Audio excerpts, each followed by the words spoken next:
भगवान महादेव और भगवान विष्णु में से बड़े कौन हैं? सनातन धर्म में भगवान शिव और भगवान विष्णु की पूजा अनंत काल से होती आ रही है।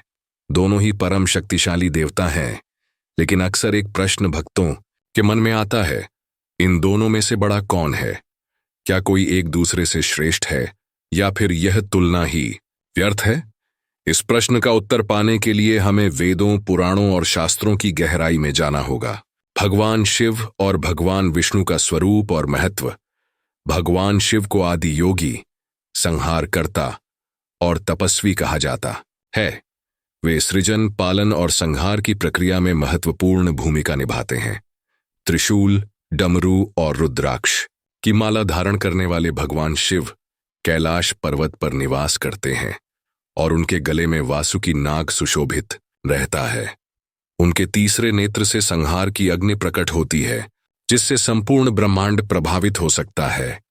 शिव जी को भोलेनाथ भी कहा जाता है, क्योंकि वे अपने भक्तों पर शीघ्र प्रसन्न हो जाते हैं। वहीं भगवान विष्णु को सृष्टि का पालनकर्ता माना जाता है। वे क्षीर सागर में शेषनाग पर विराजमान रहते हैं। जब भी अधर्म बढ़ता है, वे पृथ्वी पर अवतार लेते हैं और धर्म की स्थापना करते हैं। उनके प्रमुख अवतारों में श्री राम, श्री कृष्ण, नृसिंह, वामन, परशुराम, बुद्ध और भविष्य के कल की अवतार शामिल हैं। उनके 4 हाथों में शंख, चक्र, गदा और पद्म होता है, जो उनके दिव्य स्वरूप को दर्शाता है। शिव और विष्णु की श्रेष्ठता को लेकर शास्त्रों में क्या कहा गया है? सनातन धर्म के विभिन्न ग्रंथों में शिव और विष्णु की महिमा का वर्णन मिलता है, लेकिन क्या इनमें से किसी को बड़ा बताया गया है? इसके उत्तर के लिए हमें पुराणों में वर्णित कथाओं को समझना होगा। शिव जी का भगवान राम के प्रति प्रेम रामायण में एक और रोचक प्रसंग मिलता है। भगवान शिव स्वयं श्री राम के परम भक्त हैं और निरंतर राम नाम का जाप करते रहते हैं। जब श्री राम लंका पर चढ़ाई करने के लिए समुद्र किनारे शिवलिंग की स्थापना कर रहे थे, तब शिव जी ने स्वयं वहां प्रकट होकर श्री राम को आशीर्वाद दिया। इसी तरह जब भगवान कृष्ण ने गोवर्धन पर्वत उठाया, तब भगवान शिव ने ग्वाले का रूप धारण कर इस अद्भुत दृश्य को देखा। इससे यह सिद्ध होता है कि शिव जी विष्णु के अवतारों के प्रति अत्यंत श्रद्धा रखते हैं। भगवान विष्णु द्वारा शिव जी की स्तुति विष्णु पुराण से। विष्णु पुराण में उल्लेख मिलता है कि भगवान विष्णु स्वयं भगवान शिव की भक्ति करते हैं। जब भगवान विष्णु ने मोहिनी रूप धारण किया और भगवान शिव को आकर्षित किया, तब शिव जी भी विष्णु की इस माया को देख मोहित हो गए थे। वहीं शिव महापुराण में यह उल्लेख मिलता है कि भगवान शिव सृष्टि के संहार करता है, लेकिन वे भगवान विष्णु की भक्ति करते हैं। इसी कारण शिव जी को हरि भक्त भी कहा जाता है। भगवान शिव और भगवान विष्णु को अलग मानना ही सबसे बड़ी भूल है। दोनों देवता एक दूसरे के पूरक हैं। भगवान विष्णु के अवतार श्री राम के अनन्य भक्त हनुमान जी स्वयं भगवान शिव के रुद्र अवतार माने जाते हैं। इसी प्रकार जब भस्मासुर ने वरदान पाकर शिवजी को ही संकट में डाल दिया, तब भगवान विष्णु ने मोहिनी रूप धारण कर भस्मासुर का वध किया।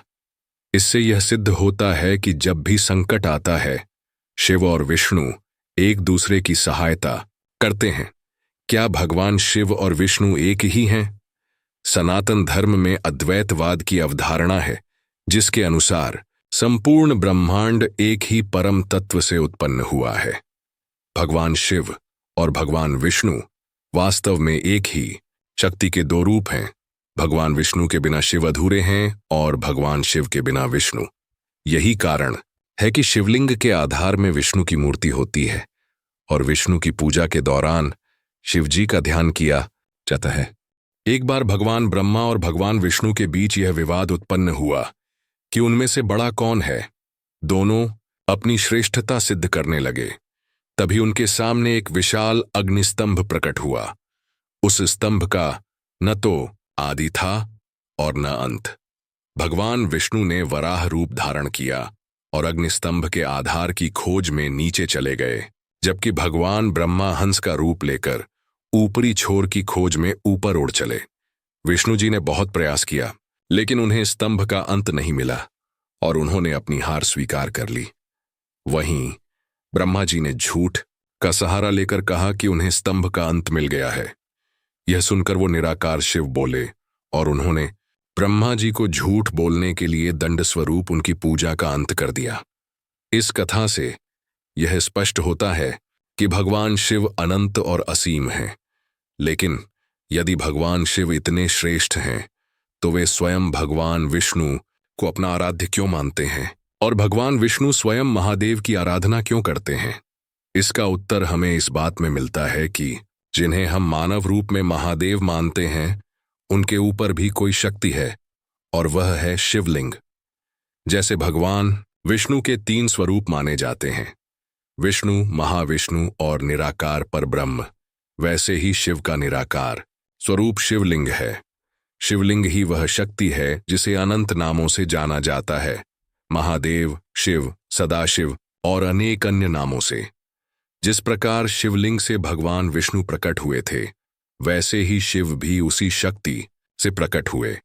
यही कारण है कि महादेव और भगवान विष्णु और उनके सभी अवतार वास्तव में भिन्न नहीं हैं।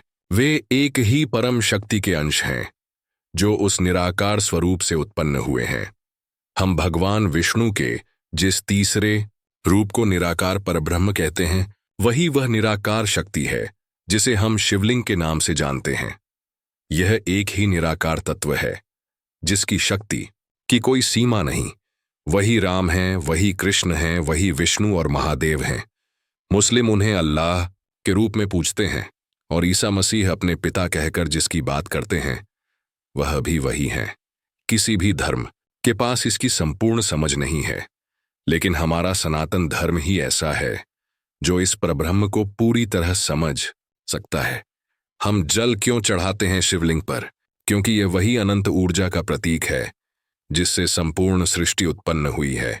शिवरात्रि भी हम इसलिए मनाते हैं क्योंकि इसी दिन भगवान ने शिवलिंग स्वरूप में स्वयं को प्रकट किया था, अर्थात भगवान विष्णु और महादेव के जो निराकार रूप हैं वे शिवलिंग ही हैं।